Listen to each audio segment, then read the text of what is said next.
sports card collectors, investors. How are you doing? Talk to me. How is your buying and selling going for sports cards? I want to hear about it. If you're new here, please subscribe. We have more than 155 sports card investing, comic book investing, collectibles investing videos on the channel, and it's growing every single day. I've got my buddy Luca here behind me joining us. Today we're going to be talking about some things that are going on in the hobby. A couple of really interesting things and some that are somewhat depressing. I won't hit too much on those, but the one thing that stood out to me as probably the most exciting thing I've seen in the last couple of days online in the hobby, and to be honest, maybe one of the more exciting things in the hobby I've seen over the last decade, is the fact that somebody actually found a case of 1986 Fleer basketball. I mean, arguably the most expensive case of cards that you could find outside of some of the more vintage stuff, deeper vintage stuff, older stuff. But this thing is incredible. It was reported on sportscollectorsdaily.com, I believe is the name of the site. It's through Collect Auctions, and I'm putting up a screenshot just to show you kind of some of the pictures from the auction, but it looks legitimate. It's got, there's a stain on the box. I mean, it kind of looks like it's from 1986. It just screams of my childhood all over it. It's honestly, like, I got a little emotional when I saw the pictures of it, because I was just like, holy crap. I mean, it's not something that you're going to see every day, and obviously people just don't see them ever. So this is something that has been basically put away for 33 years. This thing was found, I believe it was in Wisconsin. There are 12 boxes with 36 packs in each to make up this case. And when you just think about all the cards, obviously the 86 Fleer Michael Jordan rookie card being the big one, I want to touch on something too with that. So, I mean, assuming this is 100% legitimate and, these packs have never been touched, there is a lot of fairly compelling evidence, and it's been rumored for a long time, and it makes complete sense that I shouldn't say a lot because we don't know how many exactly, but quite a few 1986 Fleer Jordans have unfortunately been trimmed or altered over the years. There's just too much financial incentive for bad apples to trim these cards, and whether it be fakes of the Jordan rookie, trimmed cards, altered cards, touched up cards, restored cards, however you want to put it. This box represents, if this is true, if this thing is sealed from 1986, it represents the potential, and the article references as many as 40 uncirculated Michael Jordan rookies, but these are pure cards. They have not been out into the wild. They have not seen the air yet.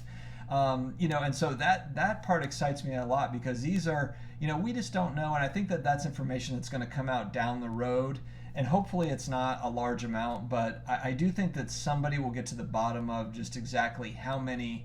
First off, how many of the MJs, we know how many have been graded by PSA, how many have been graded by BGS and SGC, but you're getting a rough idea of how many of those were altered.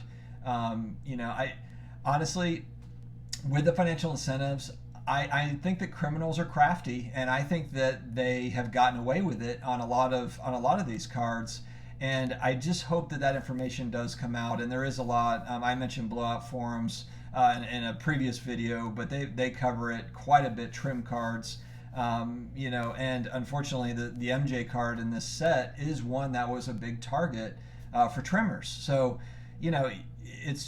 that's what makes this box, I guess, and not even just the MJ card, but you've got Barkley rookies, Hakeem rookies, Karl Malone rookies, Patrick Ewing rookies, even the base cards in that set of veterans, whether it be Magic Johnson, Larry Bird.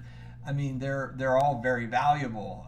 This is one of those sets. It's like the currency of basketball cards. It's like the gold standard.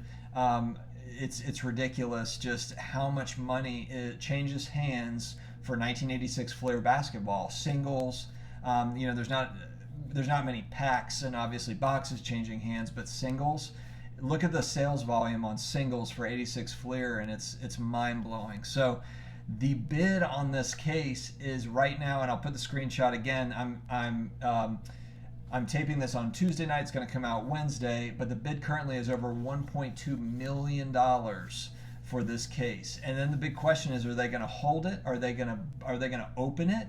And I hope that they video it. If they open it, I'll probably watch that video a million times. It'll probably break the internet if they decide to open it. But anyway, that's just a really exciting piece of hobby talk. I can't think of anything better to cover in hobby talk than the fact that there's a case of 86 Fleer out there. It's just incredible. So I'm going to move from there over to some more basketball news. So, of course, we're talking, what else are we talking about? We're talking about the bubble. We're talking about COVID. Russ Westbrook, unfortunately, has COVID, or he had it. I think that he might still be going through that 14 days. I saw a report, I believe it was on Pro Football, not Pro Football Talk, but ProSportsTalk.com, the NBC Sports Talk, and it was basically James Harden said that he was feeling fine and actually he feels like he could travel with Russ to the bubble. So again, it's just the whole thing is just mind-boggling. I just don't see how these guys are not going to be able to do. I just don't see how they're going to do it. And also, this is kind of funny too. I read that there is actually an NBA snitch line that is basically calling out players that are not following protocols, and they're getting multiple tips all the time of players that are not following protocols. So again, it's like, how is this going to work? I'm just, it's going to be so interesting to see. This is going to be the wildest year in sports or non-sports if it doesn't actually happen that we've ever seen. So we'll keep an eye on that, and we'll move on now to football. So the rich get richer in football. Chris Jones, defensive end for the Chiefs, re-ups with them on a huge extension.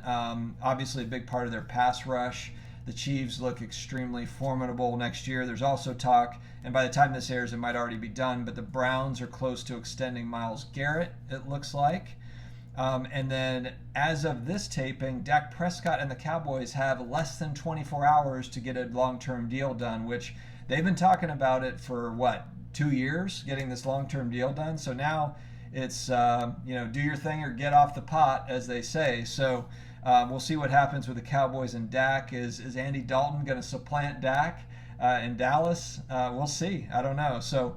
And then the NFL and the NFLPA are still talking and trying to figure out all the logistics with getting the season started. Is there going to be an NFL season? I saw something that week one, there was some poll that said something like 65% of NFL personnel believe that week one is not going to happen on time. So again, it's like, I want to celebrate the return of sports, but I am cautiously optimistic because I only read headlines that are giving me thoughts, negative thoughts that it's going to happen. So, we'll see. Let's just hope and keep on hoping and keep on hoping. And lastly, I'm going to throw this up there because we always talk about, I'm not a huge collector of hockey cards, but I wanted to bring light to a card that I saw through Card Ladder. It was one of the hot cards. Not necessarily because there's loads and loads of transactions, and this isn't anything new. This is a hot card in general always. This is not like something that's moved up or down the card ladder. But this is a 1985 OPC Mario Lemieux rookie with a current value right at about 20 grand. And the PSA pop report for the 10 on this is very low. I bring this up because Wayne Gretzky's PSA 10 is through the roof price-wise. And as far as hockey fans go, and correct me if I'm wrong, hockey fans, but Mario Lemieux is right up there with Wayne Gretzky as being considered the greatest of all time. Now, I know there's going to be people that argue with that. The GOAT conversations are always debated. But this card at $20,000 compared to where some of these Wayne Gretzky cards go for, it's almost, almost seems like fairly decent value at that price point. Obviously, it's a huge price.